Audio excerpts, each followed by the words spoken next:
રઘુરાયજી કેવટ કહે છે પ્રભુ મારે તમારી ઉતરાઈ ન લેવાય, કારણ જગતની રીતિ છે એમ તો ન કહેવાય, હતી પેલા એવી રીતિ હતી કે નાથભાઈનો પૈસો નાથભાઈ લેતા નહીં. વાણંદને ત્યાં બીજો વાણંદ આડી બાલ કરાવવા જાય તો વાણંદનો પૈસો વાણંદ લે નહીં.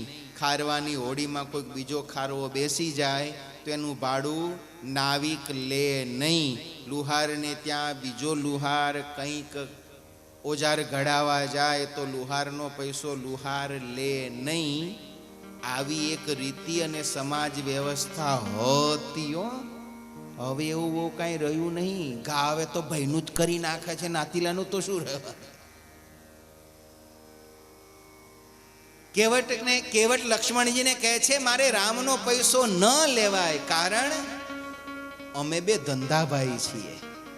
અને પાછું લક્ષ્મણજીની મગજ છટક્યું, ધંધાભાઈ છે ને, ભાન પડે છે તો શું બોલે છે. ક્યાં સૂર્યવંશી રઘુકુલ ભૂષણ દશરથ નંદન રાજા રામ, અને ક્યાં તો ગંગા કિનારાનો કેવટિયો. કેવટ કહે છે મારી વાત ખોટી હોય તો પૂછો રામને, ના પાડે લે.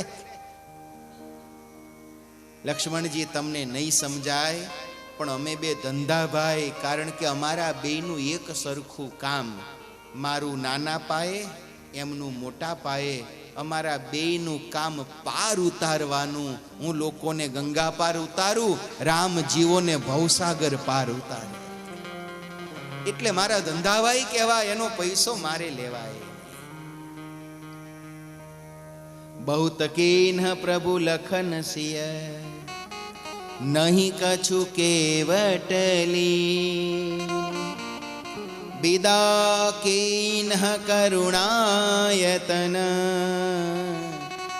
ભગતિ વિમલ બરુદે. ભગવાને ખૂબ કહ્યું, ખૂબ કહ્યું, પણ કેવટે ભગવાન પાસેથી કશું જ લીધું નહીં. ભગવાને કહ્યું કે ઉતરાય આપ્યા વગર અમે જઈશું ને તો કેવટ અમને અંતરમાં ડંખ રહી જશે કે અમે તને કંઈ આપ્યું નહીં. કેવટ કહે છે પ્રભુ આપવાનું એને હોય જેને જોઈતું હોય. પ્રભુ તમારા મને દર્શન થયા, તમારા મેં ચરણ ધોયા, મારી નાવમાં બેસીને તમે આ કિનારે આવ્યા, આને આ ભવે મારા લખ 84 ફેરા તમે ટાળ્યા. પ્રભુ વગર માગે તમે મને આટલું આપ્યું, મારે માગવું નથી. અને કેવટની ભક્તિ એટલે ઇતિહાસમાં અમર થઈ ગઈ કે કેવટે ભગવાન પાસે કશું માગ્યું નહીં. આપણે બધા ભક્તિના માર્ગે ચાલીએ છીએ, ભગવાનની ખૂબ ઉત્તમ આપણી શ્રદ્ધા પ્રમાણે ભક્તિ કરીએ છીએ, સેવા કરીએ છીએ. પણ એક પ્રયત્ન આપણે બધાએ કરવો, અને પ્રયત્ન એ કરવો કે આપણી ભક્તિ નિષ્કામ બને. ભક્તિમાં માગવાનું હતું જ નહીં હો. હજારો વર્ષોથી ભક્તિ માર્ગ પ્રવર્તે છે, ભક્તિમાં માગવાનું નહોતું. પણ હમણાં કળિયુગનો પ્રભાવ વધ્યો ને, આ છેલ્લા 50-100 વર્ષથી આપણે બધાએ ભક્તિમાં માગવાનું બહુ વધારી દીધું. અને જ્યારથી ભક્તિમાં માગવાનું આવ્યું ને, માફ કરજો પણ ભક્તિની ગરિમા જતી રહી. આપણે તો ભક્તિને ભક્તિ મટાડી અને જાણે સોદો બનાવી દીધો છે. હું આટલી ભક્તિ કરું, એના બદલામાં ભગવાને મને આટલું આપવું જોઈએ. અરે ભક્તિ કરું ને બદલો માગું એ તો તોય જુદું. આપણે તો એથી આગળ નીકળી ગયા છીએ. આપણે તો ભગવાન આગળ હવે સોદો કરીએ છીએ કે હે માતાજી, જો મારી આ બેંકની લોન પાસ થાય તો 11 નારણનું તોરણ કરું, તો ચાલતો આવું, તો આમ કરું, તો આટલી માળા કરું, તો આટલું ભજન કરું. ક્યારે? મારું માગેલું પહેલા મને મળે તો. પહેલા પેમેન્ટ કરો, પછી ડિલિવરી થશે. અને ઘણા આમાં બેઠા હશે, કેટલાયને આવી બાધાઓ તો હજી પેન્ડિંગ પડી છે. ભગવાન આગળ બાધા રાખેલી, મારું આ કામ થઈ જાય તો આમ કરીશ, કામ થઈ ગયું, પછી હવે આરો ટાઈમ નહીં મળતો.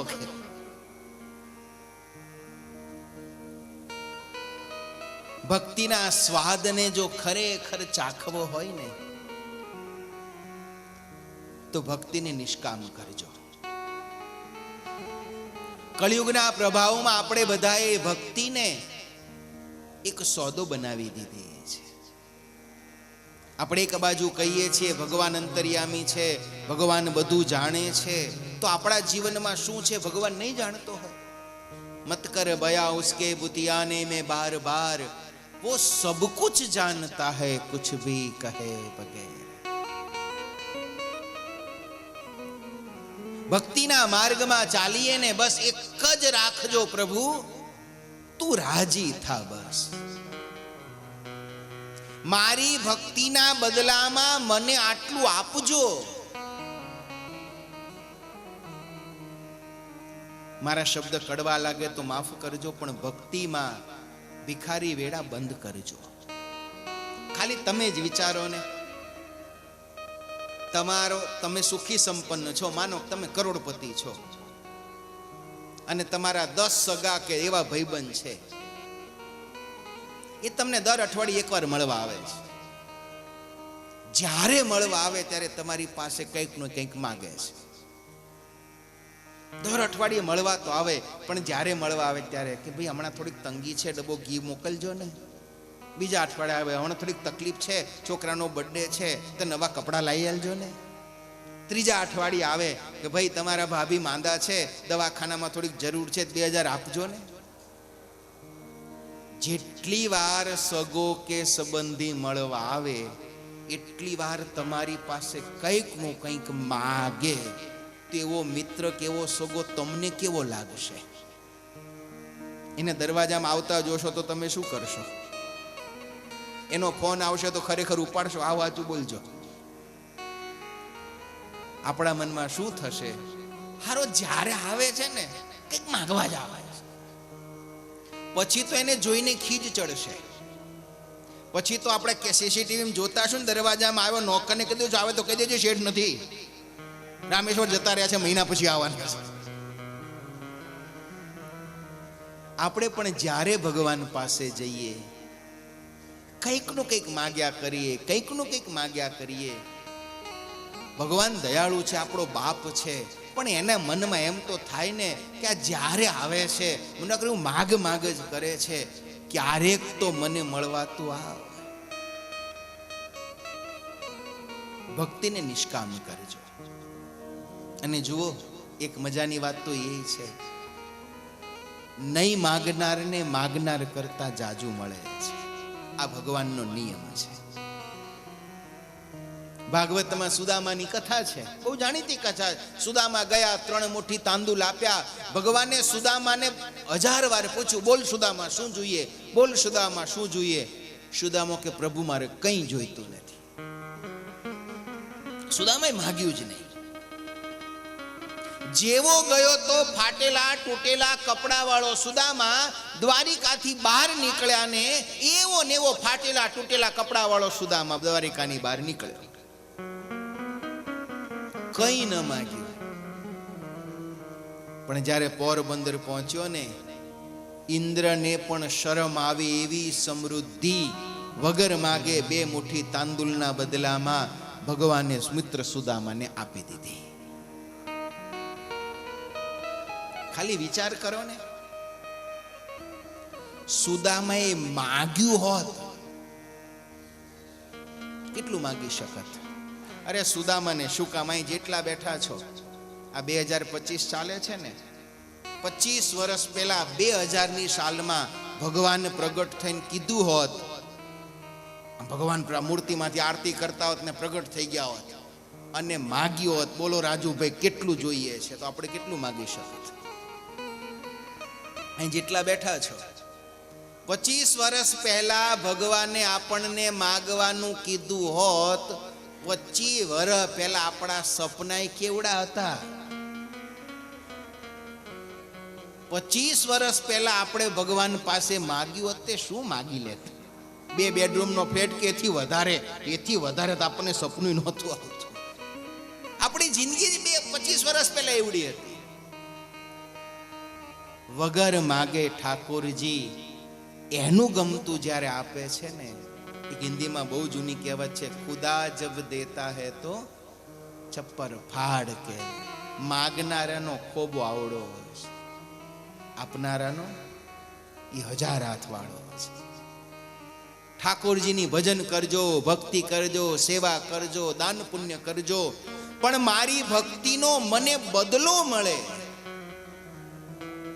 આ કામના છોડી દેજો. નિષ્કામ ભક્તિ કરજો. પ્રભુ ભક્તિ કરું, આનું તારે જે ફળ આપવું એ આપજે. તું જે ફળ આપે મને મંજૂર, તું ફળ નહીં આપે તોય મને મંજૂર. અરે તું આપેલું લઈ લઈશ તોય મને મંજૂર. હું મારી ભક્તિમાં કમી નહીં આવે. હું ભક્તિ કરીશ તને રાજી કરવા. સદગુરુ નિત્યાનંદ સ્વામીએ ભગવાન સ્વામિનારાયણની આજ્ઞાથી એક ગ્રંથ લખ્યો. એ જમાનામાં તો સહીમાં ડૂબોડીને લખવો પડે. કેટલાય મહિનાઓની મહેનત પછી ગ્રંથ તૈયાર થયો. શિયાળાનો સમય, ભગવાન સ્વામિનારાયણ તાપણું કરીને બેઠા છે.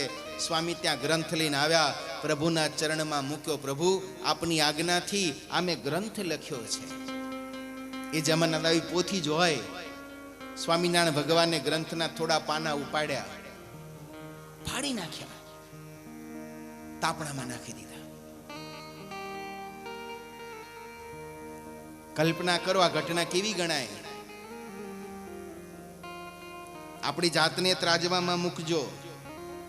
મંદિરે જતા હોય, 2 દિવસ મહેનત કરી દૂધ ભેગું કરી જાતે ઘેર માવો પાડ્યો હોય, પછી એના પેંડા વાળ્યા હોય, અને આપણે સ્વામીને આપે, લો સ્વામી આ ભગવાનને ધરાવજો. અને સાધુ આમ કે જવા દે, આવા તે કોણ ભગવાન જમતા છે, એમ કરીને પેંડાનું પડીકું ફેંકી દેતો. આપણે મંદિર જતા બંધ થઈ જઈએ, બીજું મંદિર હોદી, આ મંદિરમાં નહીં હારું કે. 6 દિવસ રાત જાગી અને મહેનત કરીને લખેલો ગ્રંથ પ્રભુ ફાડીને તાપણામાં નાખી દીધો.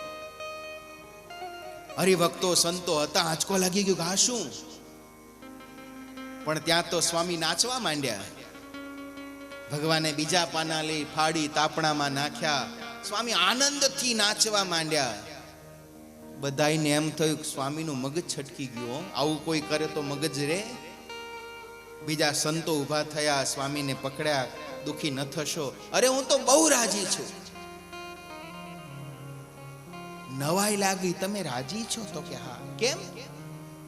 જુઓ, મેં આ ગ્રંથ લખ્યો તો શું કામ?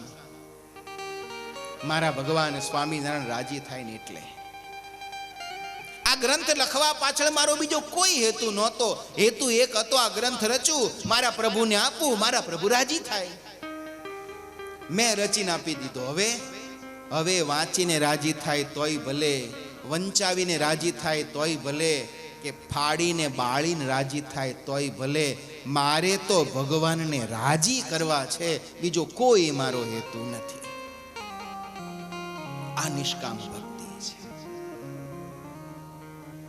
પ્રભુ હું ભક્તિ કરું, ભજન કરું, સેવા કરું, એનો બદલો તમે રાજી થાવ, બીજું કઈ નહીં. અત્યારે આપણે ઊંધું વિચારીએ છીએ. આપણે શું વિચારીએ છીએ? સેવા કરો તો મેવા મળે. ના, મેવા ન મળે તો પણ હું સેવા કરું. આ નિષ્કામ ભક્તિ છે. મેવા મળે કે ના મળે, મારે સેવા તમારી કરવી છે. મેવા મળે કે ના મળે, મારે સેવા તમારી કરવી છે. મુક્તિ મળે કે ના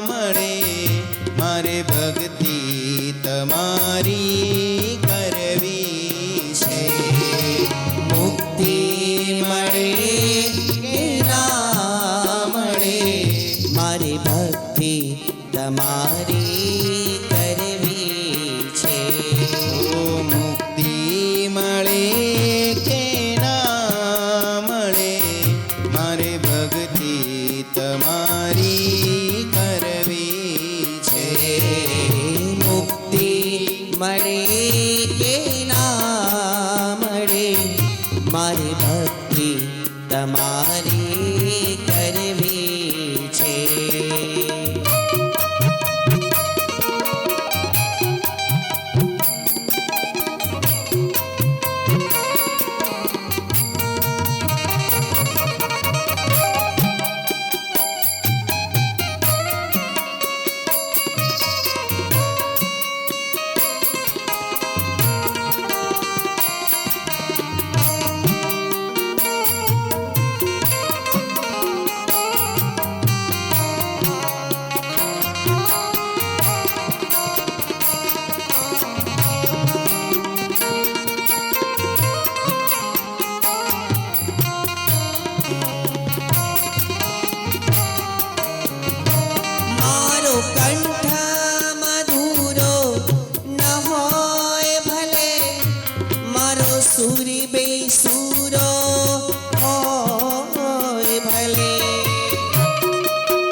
સુરી બેસુરો હોય ભલે, શબ્દો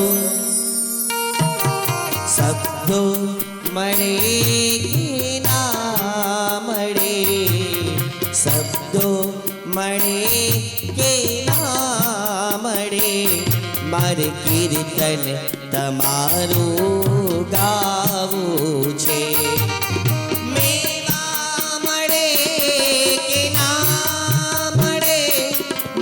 સેવા તમારી કરવી છે. મેવા મળે કે ના મળે, મારે સેવા તમારી કરવી છે. મુક્તિ મળે કે ના મળે, મારી ભક્તિ તમારી કરવી છે. મારે ભક્તિ તમારી કરવી છે.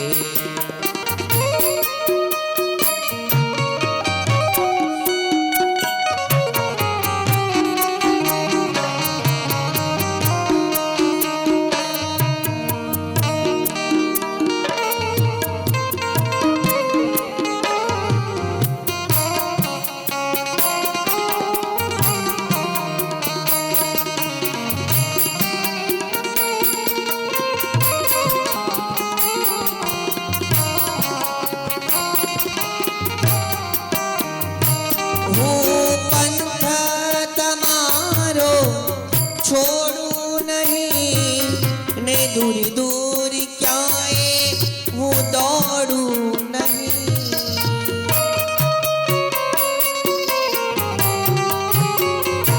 હું પંથ તમારો છોડું નહીં ને દૂર દૂર ક્યાંય હું દોડું નહીં. કાયા રહે કે ના રહે, કાયા રહે કે ના રહે, મારે માયા તમારી કરવી છે. મેવા મળે કે ના મળે, મારે સેવા તમારી કરવી છે.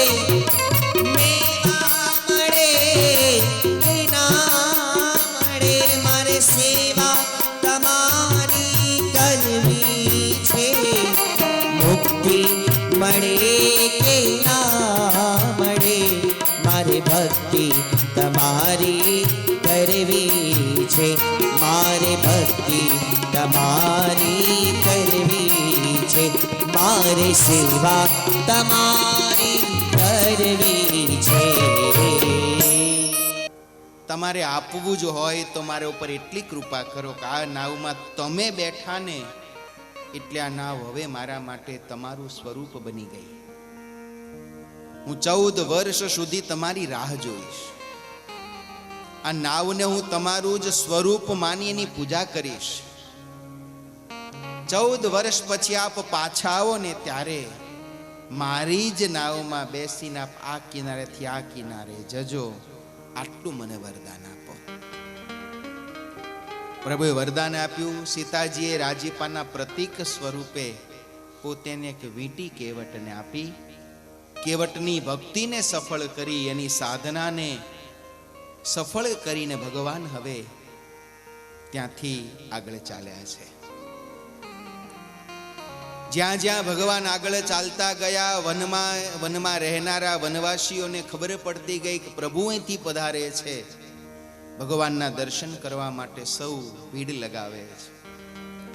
ભગવાનને કોઈ ફળ આપે છે, કોઈ પાણી લાવી આપે છે.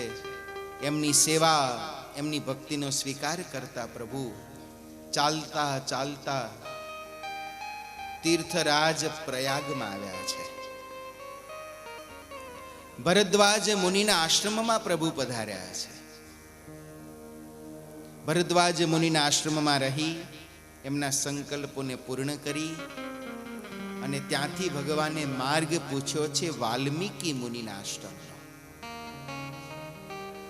ભરદ્વાજજીને કહ્યું છે અમારે વાલ્મીકી મુનિના આશ્રમે જવું છે. ભરદ્વાજજીએ રસ્તો બતાવવા પોતાના 4 શિષ્યોને સાથે મોકલ્યા છે. એ 4 શિષ્યો સાથે પ્રભુ એ વનમાં આગળ ચાલ્યા છે. આ બધી કથાઓની પાછળ એક આધ્યાત્મિક રહસ્ય છે. શું ભગવાને રસ્તો નહીં જોયો હોય? વાલ્મીકી મુનિના આશ્રમમાં જવા માટે ભગવાનને કોઈ રસ્તો બતાવનારની જરૂર પડે? ના. પણ છતાં ભગવાને રસ્તો પૂછ્યો. એમના 4 શિષ્ય એટલે 4 વેદ. અને વેદે બતાવેલો જો માર્ગ છે એ ધર્મ માર્ગ છે. પ્રભુ રામચંદ્રજી પોતાના આચરણ દ્વારા આપણને સૌને એવો બોધ આપે છે કે જીવનમાં ક્યારેય મનના માર્ગે ન ચાલશો, ધર્મના માર્ગે ચાલજો. ધર્મનો માર્ગ એટલે કયો? જે વેદોએ બતાવ્યો છે, જે શાસ્ત્રે બતાવ્યો છે, એ માર્ગે ચાલજો. અત્યારે કળિયુગના પ્રભાવમાં આપણે બધાએ મનના માર્ગે ચાલવા માટે બહુ ઉતાવળા થઈએ છીએ. જીવનમાં કાયમ ધર્મના માર્ગે ચાલીએ, મનના માર્ગને વારીએ. ચારે શિષ્યો આગળ ચાલ્યા, પ્રભુ એમની પાછળ. આમ કરતા થકા ભગવાન મુનિ વાલ્મીકીજીના આશ્રમમાં પહોંચ્યા છે. વાલ્મીકી મુનિ પણ ભગવાનને જોઈને અતિ રાજી થયા. પરમાત્માએ પણ જ્યાં વાલ્મીકીને જોયા, અંતરમાં હરખ ઉભરાણો. ભગવાને વાલ્મીકી મુનિને દંડવત કર્યા. મુનિ કહે રામ દંડવત કિન્હા આશીર્વાદ વિપ્ર બરદિન્હા. સ્વયં બ્રહ્મ ભગવાન નારાયણ પોતે આજે વાલ્મીકી મુનિને દંડવત કરે છે. આ વાલ્મીકી મુનિ એટલે બીજું કોઈ નહીં, બહુ પ્રસિદ્ધ કથા છે. વાલિયા નામનો લૂંટારો નારદજી જેવા ગુરુ મળ્યા. નારદજી જેવા ગુરુએ વાલિયા લૂંટારાને રામ નામની દીક્ષા આપી. પાપી અભાગ્યો વાલિયો રામ બોલી ન શક્યો એટલે મરા મરા મરા મરા મરા મરા મરા મરાનો ઊંધો જાપ કર્યો. અને નારદ જેવા સંત અને રામ નામના પ્રતાપે એ જ વાલિયો, બીજા જન્મે નહીં હો, એના એ જ જન્મે એ જ વાલિયો લૂંટારો મટી વાલ્મીકી નામના મહામુનિ બની ગયા. ભગવાને વાલ્મીકી મુનિને એટલે દંડવત કર્યા. પરમાત્મા આપણને બધાને એક વાત કહે છે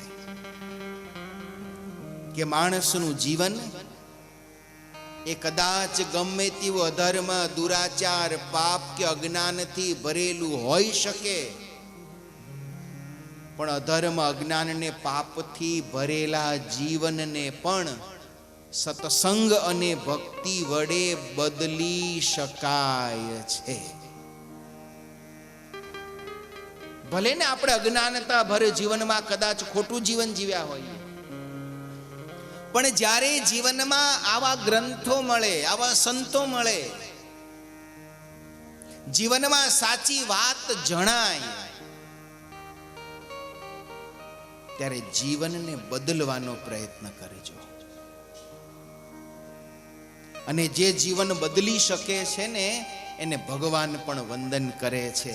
ભગવાન એટલે વંદન કરે છે, ભગવાન જાણે છે કે એક પાપના માર્ગે જીવન જીવ્યા હોઈએ પછી અધર્મ અને પાપનો માર્ગ છોડી અને ભક્તિના માર્ગમાં વળવું એ માનીએ છીએ એટલું સહેલું નથી હોતું, પણ છતાંય એ અઘરું કાર્ય વાલ્મીકીજીએ કર્યું ને એટલે ભગવાને વાલ્મીકીજીને દંડવત કર્યા છે.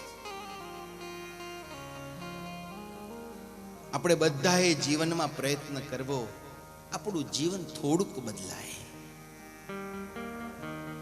અધર્મ, પાપ, દુરાચાર, દુર્ગુણોથી ભરેલું આપણું જીવન હોય ને, કંઈક થોડુંક આપણું જીવન સદમાર્ગમાં વળે. આપણા જીવનમાં રહેલા થોડાક દુર્ગુણો ઓછા થાય. આપણા જીવનમાં રહેલા પાપ, અધર્મ, દુરાચાર, દુર્વિચારો એનું પ્રમાણ આપણા જીવનમાં ઘટે એવો પ્રયત્ન આપણે કરવો. આજ રામચરિત માનસમાં બે વિચારધારા છે, એક વાલ્મીકીની ને એક રાવણની. નારદ જેવા મુનિ વાલિયાને મળ્યા ને, નારદજીએ વાલિયાને કહ્યું, વાલિયા ભગવાનનું ભજન કર, તારા કરેલા પાપનો પશ્ચાતાપ કરી અને પાપ, હિંસા ને ચોરીનો માર્ગ છોડ, તારું જીવન ઉન્નત થઈ જશે. અને નારદજીના વચન ઉપર વાલિયાએ ભરોસો કર્યો. નારદજીના વચન ઉપર ભરોસો કરીને વાલિયાએ હિંસા, ચોરી, પાપ એનો માર્ગ છોડ્યો, પ્રભુની ભક્તિ કરી, એનો એ વાલિયો વાલ્મીકી બની ગયો. જીવનને સુધારવા માટે ક્યારેય મોડું થતું નથી. ખોટા રસ્તે જીવન જીવતા હોઈએ ને ત્યારે ખોટો રસ્તો છોડી અને સાચા રસ્તે વળવું એ ડાયા માણસનું લક્ષણ છે. તમે ગાડી લઈને ગમે ત્યાં નીકળ્યા હોય, ભૂલા પડાય. જો રસ્તો ન જોયો હોય ને ભૂલા પડાય. આપણે બધા માણસ છીએ, આપણે એવા કે મોટા જ્ઞાની પુરુષ નથી કે જન્મ્યા ત્યારથી આપણને સુખદેવજીની જેમ જીવનના માર્ગની ખબર જ હતી. આપણે સંસારમાં રહ્યા, ભોગમાં, વિલાસમાં, અંતશત્રુનો આવેગમાં આપણે જીવનના ખોટા માર્ગે કદાચ 5 ડગલા ચાલ્યા. પણ જ્યારે સાચી વાત સમજાય ને, જીવનનો માર્ગ બદલજો. તમે ગાડી લઈને જતા હોય, ખોટા રસ્તે ઘણા આગળ નીકળી ગયા હોય, જવું હોય દિલ્હી, મુંબઈ બાજુ 200 કિલોમીટર આગળ વધી ગયા હોય, પણ પછી તમને ખબર પડે કે આ રસ્તો ખોટો છે, તો તમે શું કરો? એવું વિચારી લો, ચલો ત્યારે દિલ્હીના બદલે મુંબઈ જ જતા રહીએ, આ બાજુ નીકળ્યા છીએ, કે પાછા વળો. 200 કિલોમીટર ખોટા રસ્તે આગળ જતા રહ્યા હોઈએ ને, તો સાચું સમજાય ને ત્યારે પાછો વળે, આ ડાયો છે. આપણા જીવનનું લક્ષ્ય પણ પ્રભુ છે. પ્રભુ સુધી પહોંચવાનો માર્ગ એ ધર્મનો, નીતિનો, ભક્તિનો, પવિત્રતાનો, માનવતાનો, દયાનો, પ્રામાણિકતાનો છે. એ જ રસ્તે થઈને ભગવાન સુધી પહોંચાશે. આપણે કદાચ જીવનના બીજા રસ્તે ચાલ્યા હોઈએ ને, ચેતી જજો, પાછા વળી આ માર્ગે ચાલજો. આપણું જીવન સુખમય થશે, સફળ થશે અને અંતે પરમાત્માની પ્રાપ્તિ થશે.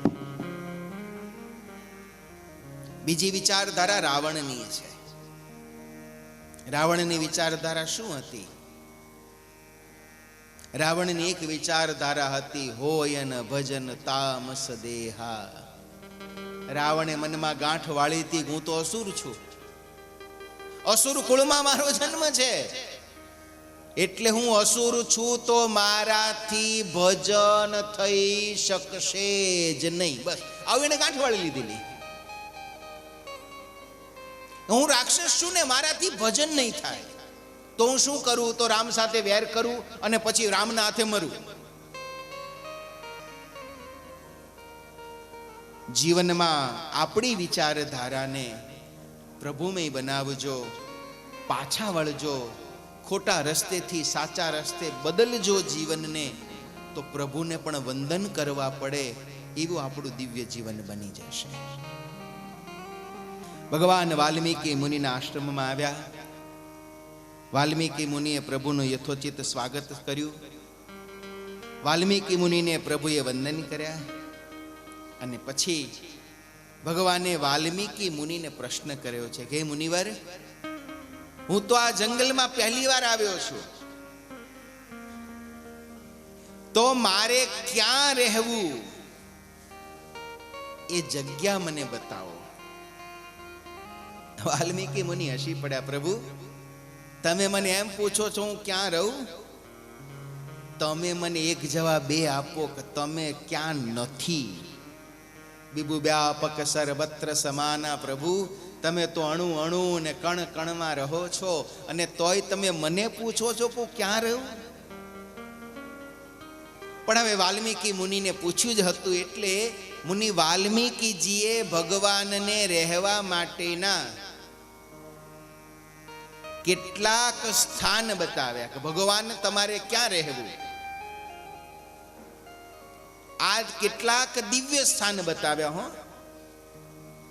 जिनके श्रवण समुद्र समाना, कथा तुम्हारी सुभग सरिनाना, भरहि निरंतर होई न पूरे, तिनके ही तुम रहो रघुबीरे. એ ભગવાન તમારે રહેવું હોય ને તો ક્યાં રહેજો? પહેલું સ્થાન બતાવી લો કે જેના કાન, જિનકે શ્રવણ સમુદ્ર સમાના, જેના કાન દરિયા જેવા હોય એના હૃદયમાં તમે રહેજો. દરિયા જેવા કાન એટલે જિનકે શ્રવણ સમુદ્ર સમાના, કથા તુમ્હારી સુભગ સરિનાના.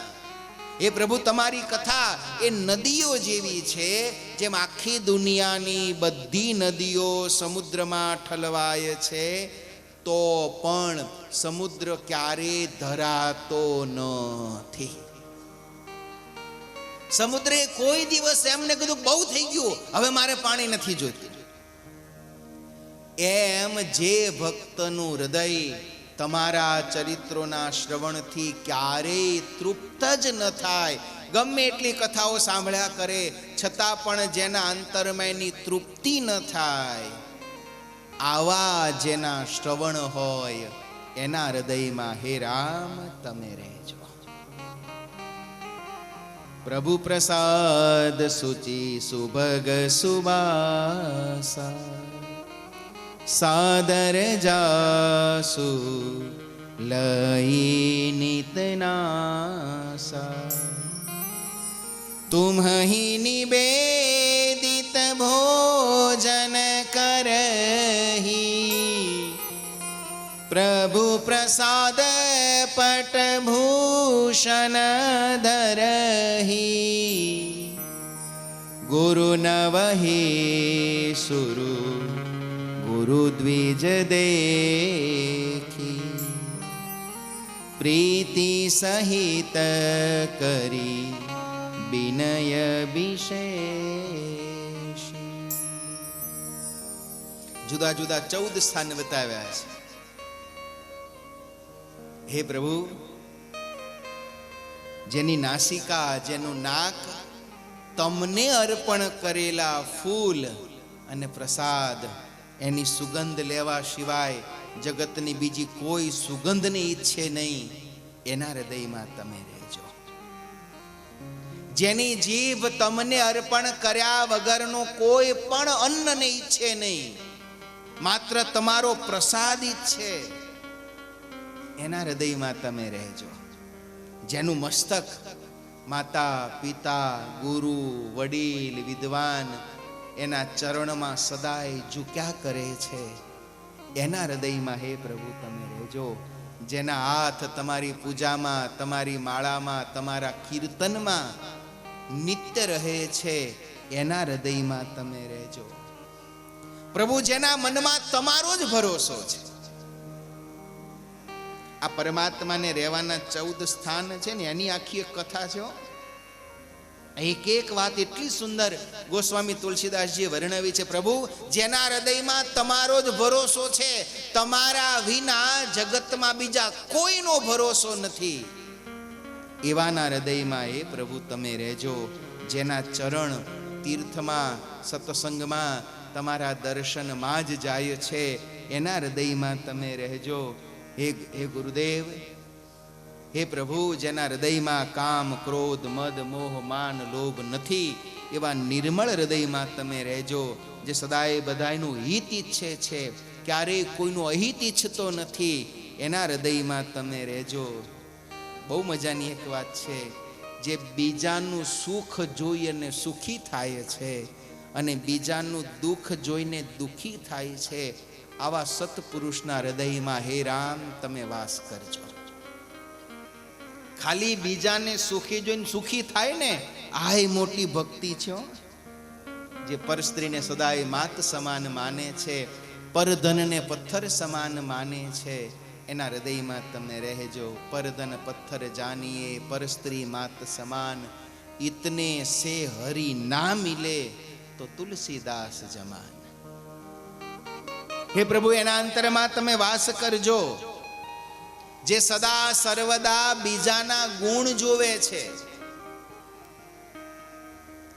કોઈના દોષ જોતો નથી, એ તો મહાસિદ્ધ છે. લો, આવું લખ્યું. જે બીજાના ગુણ જોવે છે પણ દોષ જોતો નથી, એ મહાસિદ્ધ છે.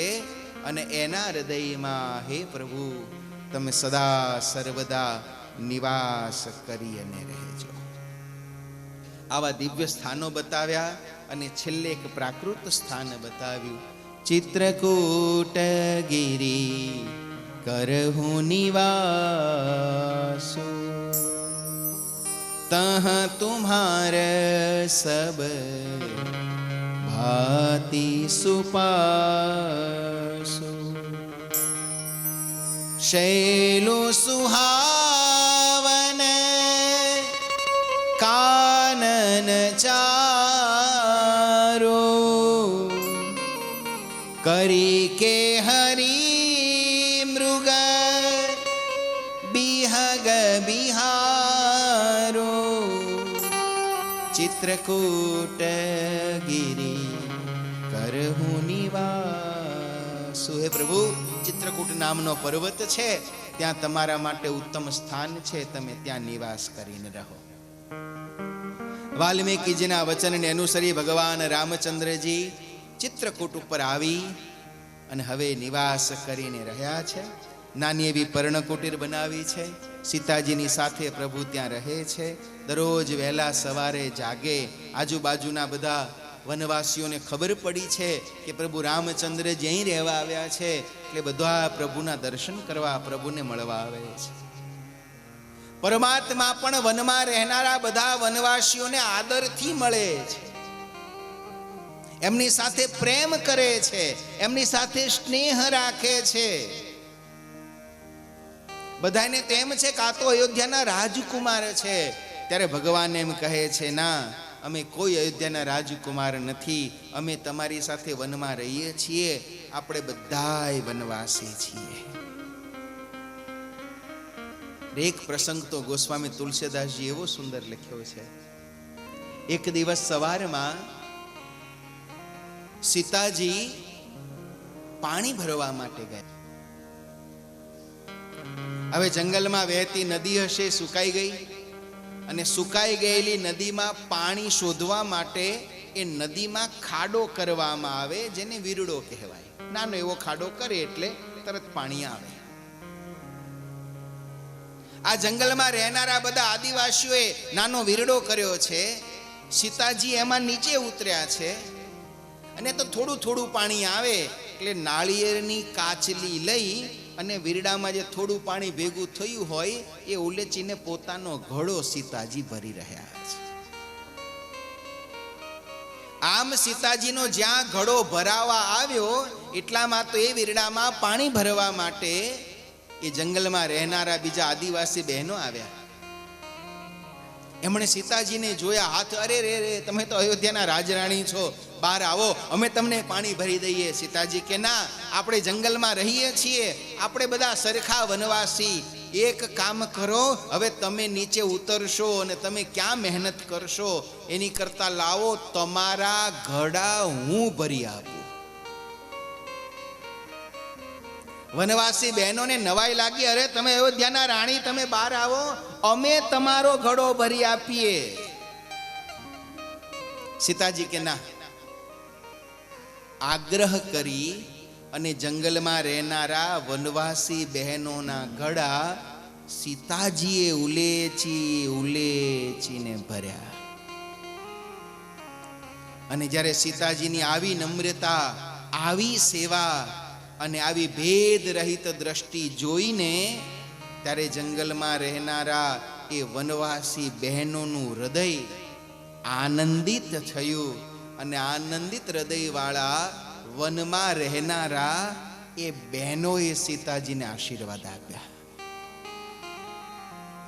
અતિશ પ્રેમ શિય પાય પરી બહુવિધિ દેય આશીષ સદા સુહાગન હો તુમ જબ લગી મહી આશીષ જબ લગી મહી આશીષ. હે સીતાજી, તમે સદા સુહાગન રહેજો. અને જો આશીર્વાદ એટલે કોઈનું પણ ભલું થાય એવી હૃદયમાંથી નીકળેલી ભાવના, આનું નામ આશીર્વાદ. બીજું, આશીર્વાદ કોઈ પણ આપી શકે. ત્રીજું, મારી વાતને જરાક માફ કરજો, પણ આશીર્વાદ છે ને માગવાથી ન મળે. આશીર્વાદ નીકળે. આપણી સેવા, ભક્તિ, સમર્પણ, સત્સંગ, ક્રિયા આ જોઈ અને કોઈના હૃદયમાંથી જે સદભાવ જાગી જાય ને, આનું નામ આશીર્વાદ. કોઈ આંધળો માણસ રોડના કાંઠે ઊભો હોય, એને કોઈ સામે બાજુ લઈ ન જતું હોય અને ત્યારે બીજો માણસ ખાલી હાથ પકડી અને એને સામે કાંઠે મૂકી દે ને, તોય પેલા આંધળાનું હૃદય ઠરે, ભાઈ ભગવાન તમારું હારું કરજો. આ આશીર્વાદ અંતરથી નીકળ્યા ને, એ કમાયા. આપણી સેવા, આપણી ભક્તિ, આપણી ક્રિયા, આપણું સમર્પણ આ જોઈ અને અચાનક નીકળી જાય, આનું નામ આશીર્વાદ. અને આનું ઊંધું શાપ, આપણા અવળા લખણ જોઈને કોઈનું મન બળે, કરી તો હગે નહીં પણ મન બળે, અને એના મન બળતા મનમાંથી જે અવાજ નીકળે ને, આનું નામ શ્રાપ. અને અંતરથી નીકળે એ ફળે. માગેલા ફળે કે ન ફળે એનું નક્કી નહીં, અંતરથી જે નીકળી જાય એ ફળે. બાકી સદભાવ, એકબીજાને મળીએ, કોઈનો જન્મદિવસ હોય, ભાઈ ભગવાન તમારું સારું કરે, ભગવાન તમને સુખી કરે, આ આપણો સદભાવ અને શુભેચ્છા છે. આપણો ભાવ સારો છે, પણ અંતરમાંથી જે ઉગે આનું નામ આશીર્વાદ. પ્રભુ ચિત્રકૂટમાં હવે નિવાસ કરીને રહે છે. યાજ્ઞવલ્ક્ય મુનિ ભરદ્વાજજીને આ ભગવાન રામચંદ્રજીના દિવ્ય કથાનકો સંભળાવતા હવે ભરદ્વાજજીને અયોધ્યા તરફ લઈ જાય છે. સુમંત પરમાત્માને વંદન કરી ખૂબ વિનંતી કરવા છતાં પણ ભગવાન જ્યારે પાછા ન વળ્યા એટલે સુમંત પણ હવે અયોધ્યામાં પાછા આવ્યા છે.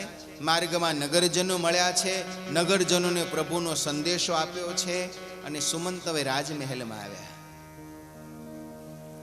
રાજમહેલમાં મહારાજ દશરથ અતિ કરુણ પરિસ્થિતિમાં પોતાના પલંગ ઉપર પોઢ્યા છે. વૈદો, પરિવારજનો, માતા કૌશલ્યા, માતા સુમિત્રા મહારાજ દશરથને સાંત્વના આપી રહ્યા છે. અને મહારાજ દશરથના અંતરમાં પરમ પસ્તાવો જાગ્યો છે. મારા રામનો મને વિયોગ થયો.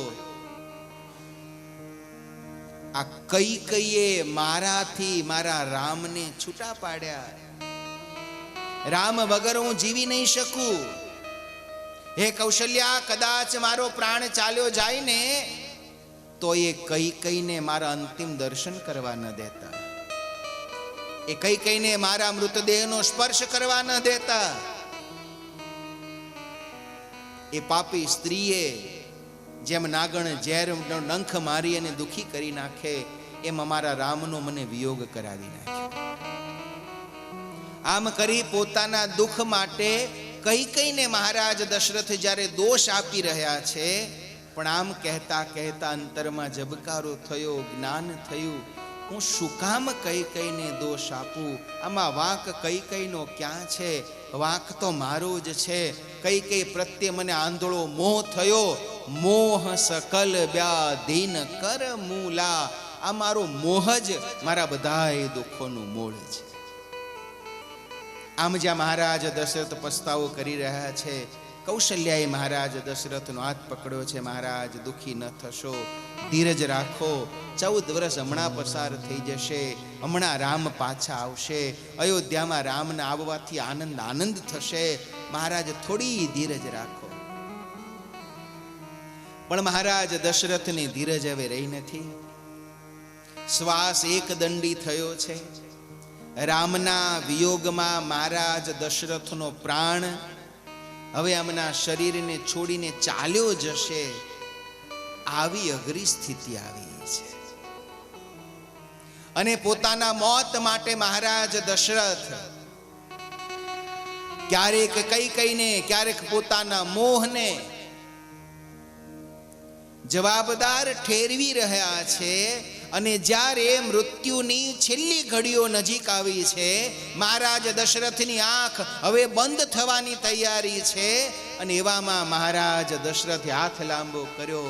કૌશલ્યા, જો મને સામી દિવાલ ઉપર અંધ તાપસ અને તાપસી દેખાય છે.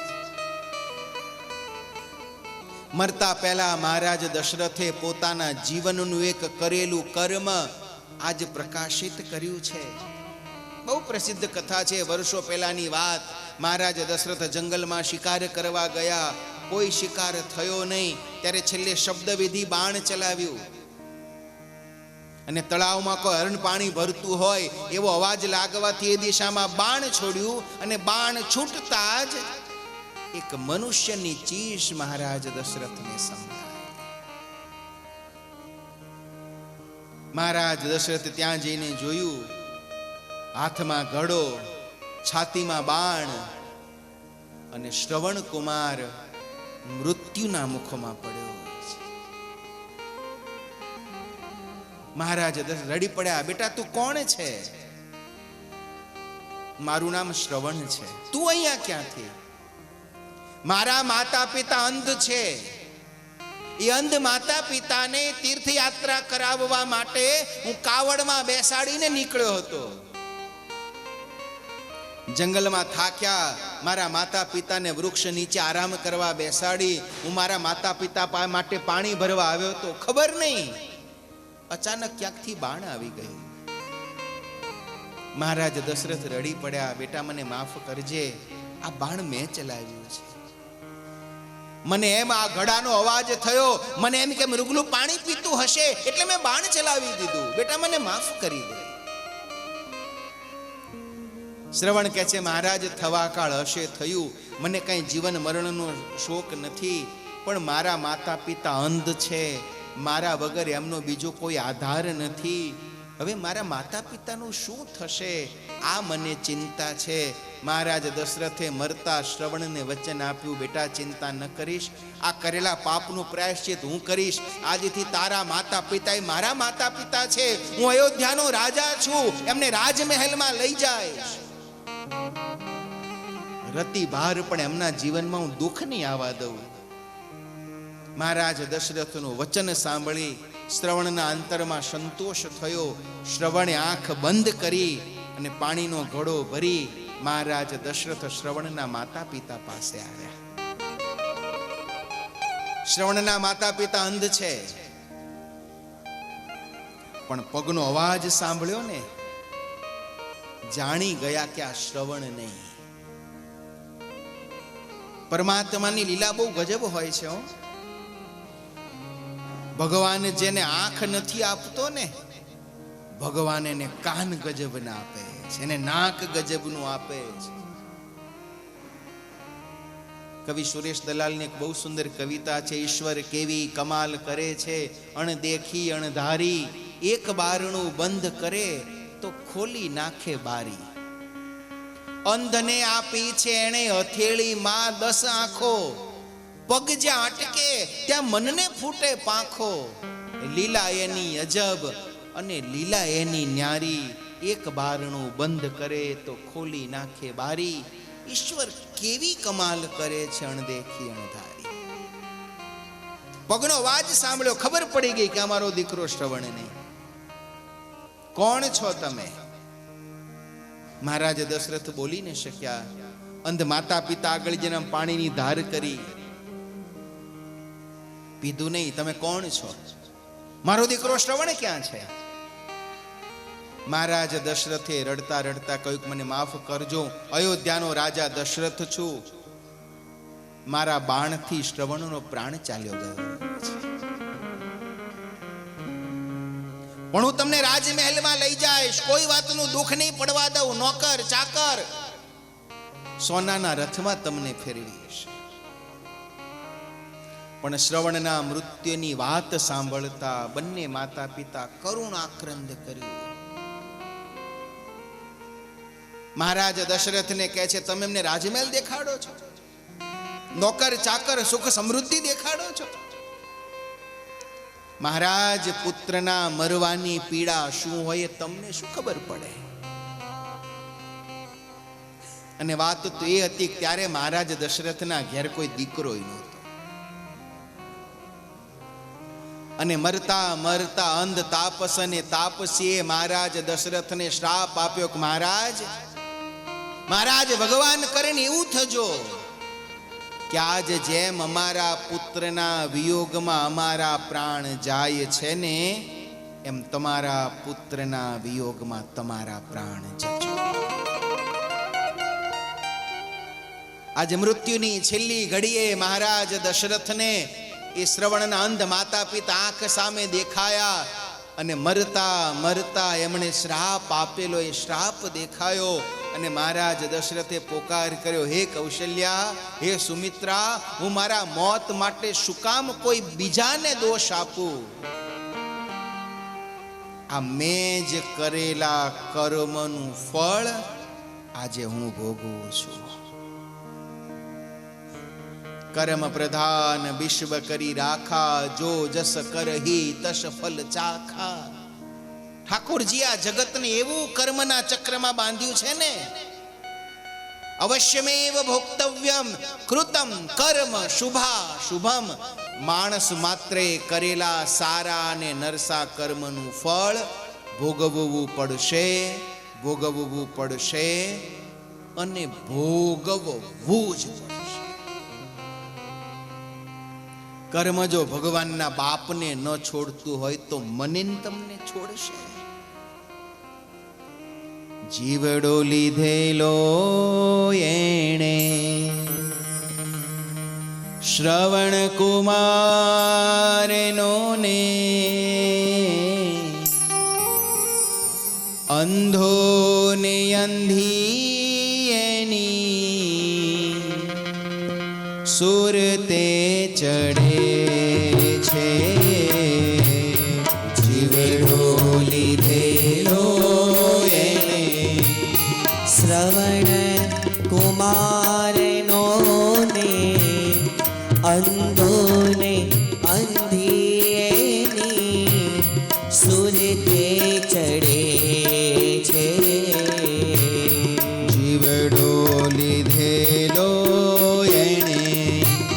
શ્રવણ કુમારનો ને અંધો ને અંધી એની સુરતે ચડે છે.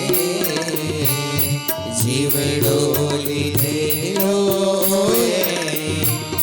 શ્રવણ કુમારનો ને અંધો ને અંધી એની સુરતે ચડે છે. વેણુ રે દીધેલ રાજા દશરથ જાણે ને વેણુ રે દીધેલ રાજા દશરથ જાણે રે પુત્રના વિયોગે એનું ખોળિયું પડે છે. કરેલા કર્મના બદલા દેવા તો પડે છે. કરેલા કર્મના બદલા દેવા તો પડે છે. દેવા તો પડે છે અંતે સૌને નડે છે રે. કરેલા કર્મના બદલા દેવા તો પડે છે. કરેલા કર્મના બદલા દેવા તો પડે. કરેલું કર્મ માણસને નથી છોડતું.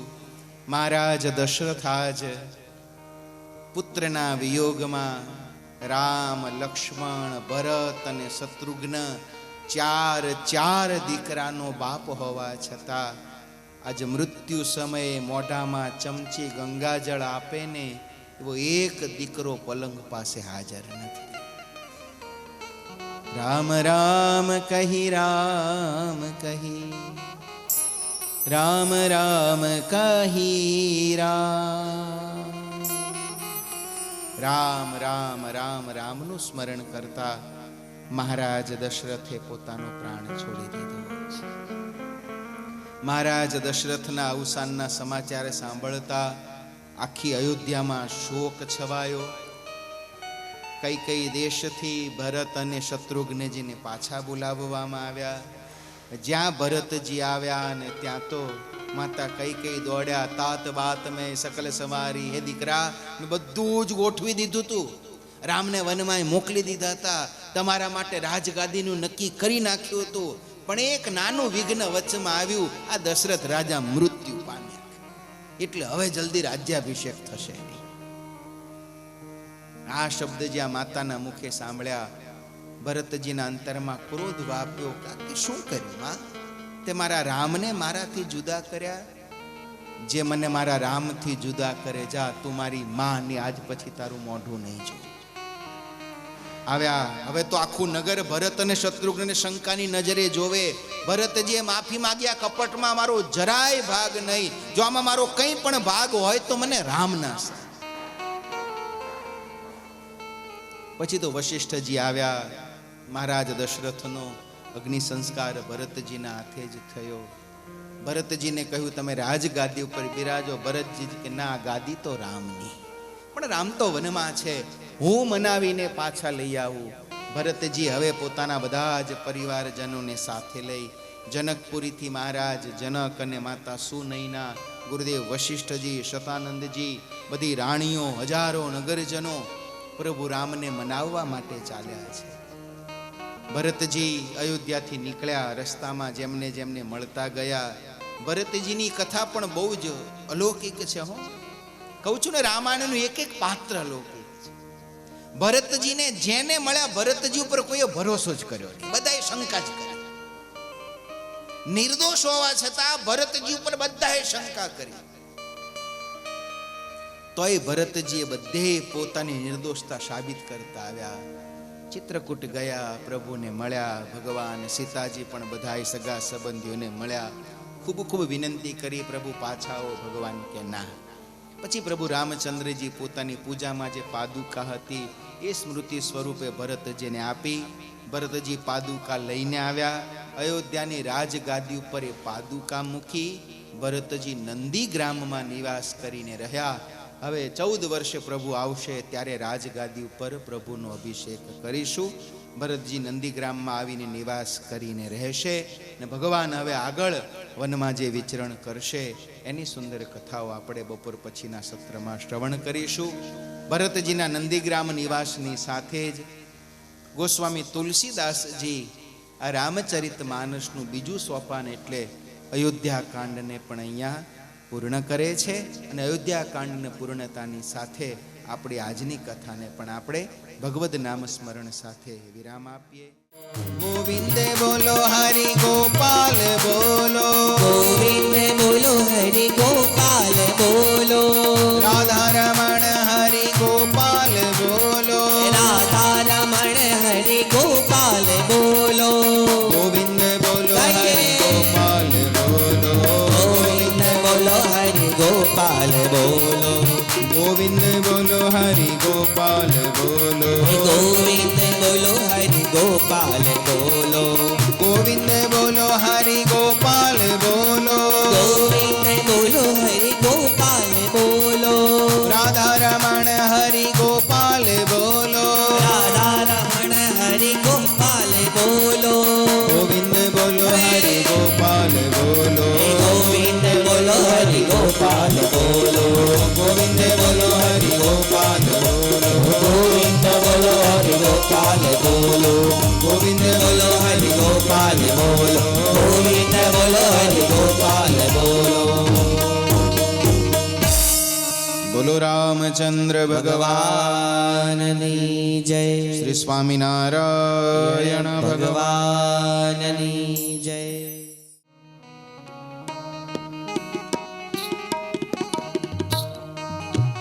તાલીઓથી આપણે સંતોને વધાવીશું.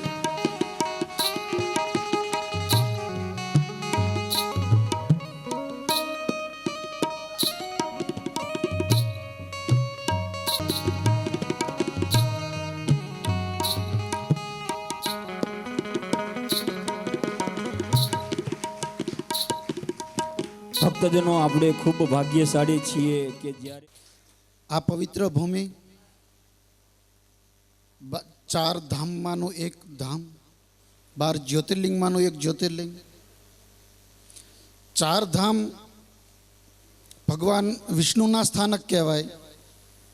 અને આપણે એમ કહીએ છીએ કે ચોથું જે છે 3 સ્થાન ભગવાન વિષ્ણુના મંદિરો છે: બદ્રીનાથ, જગન્નાથ, દ્વારિકા અને રામેશ્વર શિવનું સ્થાન. પણ આ રામેશ્વર છે એ રામ અને શિવની એકતાનું સ્થાન છે. જે સ્થાનની અંદર મર્યાદા પુરુષોત્તમ રામ ભગવાન પધાર્યા છે, કૃષ્ણ પરમાત્મા પણ આ સ્થાનમાં પધાર્યા છે. સ્વામિનારાયણ પ્રભુ નીલકંઠ વર્ણી વેશે 2 મહિના આ સ્થાનમાં રોકાયા છે. આવું પવિત્ર સ્થાન જેની કથા બ્રહ્મવૈવર્ત પુરાણ તથા સ્કંદ પુરાણમાં આવે છે. સ્કંદ પુરાણમાં એટલી સુધી કહ્યું છે કે રામેશ્વર અને રામ અલગ નથી. રામેશ્વર ધામ સ્થળની વાત કરું છું, રામેશ્વર શિવલિંગ નહીં. રામેશ્વર ધામ અને રામ 2 અલગ નથી. એટલે રામના ઘરની અંદર આવી રામની કથા અને આપણને રામ સ્વામી સંભળાવી રહ્યા છે. ત્યારે સૌના હૃદયમાં રહેલા પરમાત્મા રામચંદ્રજીના ચરણમાં વંદન. વક્તા મહોદયનું જીવન પવિત્ર છે. રામકૃષ્ણ સ્વામીનું જીવન ખાલી બોલવા પૂરતું છે એવું નથી. જેના જીવનમાં પ્રવચનમાં છે એ એમના આચરણમાં છે. આવા પવિત્ર સંતો નિખાલસ, નિર્દોષ, એમના જ્યારે કંઠથી, એમના મુખથી જ્યારે પરમાત્મા આપણને કથાનું શ્રવણ કરાવી રહ્યા છે, એવા ભાવથી જ્યારે, આ દિવ્ય ભાવથી જ્યારે આપણે કથાનું શ્રવણ કરીએ ત્યારે રામાયણનું ચરિતાર્થ ક્યારે થઈ જાય? રામાયણ ચરિતાર્થ ક્યારે થાય? અહીંથી ફોનમાં ઘરે સાસુ વહુના ઝઘડા ચાલુ રહે, અહીંયા બેઠા બેઠા ધંધો કરીએ, કે પછી અહીંથી ખરીદી કરવામાં યાદી માટે બધી વસ્તુ લેતા જશું, બરોબર ને? યાદી રહે ને, પણ સાથે સાથે કથાની યાદી શું લઈશું? આપણા જીવનની અંદર કાંઈક પરિવર્તન, જીવનમાં સત્સંગ જે છે એનું મહત્વ શું હતું, કાંઈક નિયમ, કાંઈક ભક્તિનો વધારો, એ અહીંથી સાથે સ્મૃતિમાં પણ લેતા જજો. જે સ્થાનમાં બેઠા છીએ એ સ્થાનની બે વાત કરી દઉં કે જ્યારે રામચંદ્ર ભગવાન રાવણ વધ કરી પાછા આવ્યા ત્યારે અગત્યાદિક મુનિ ભગવાનના દર્શન કરવા આવ્યા.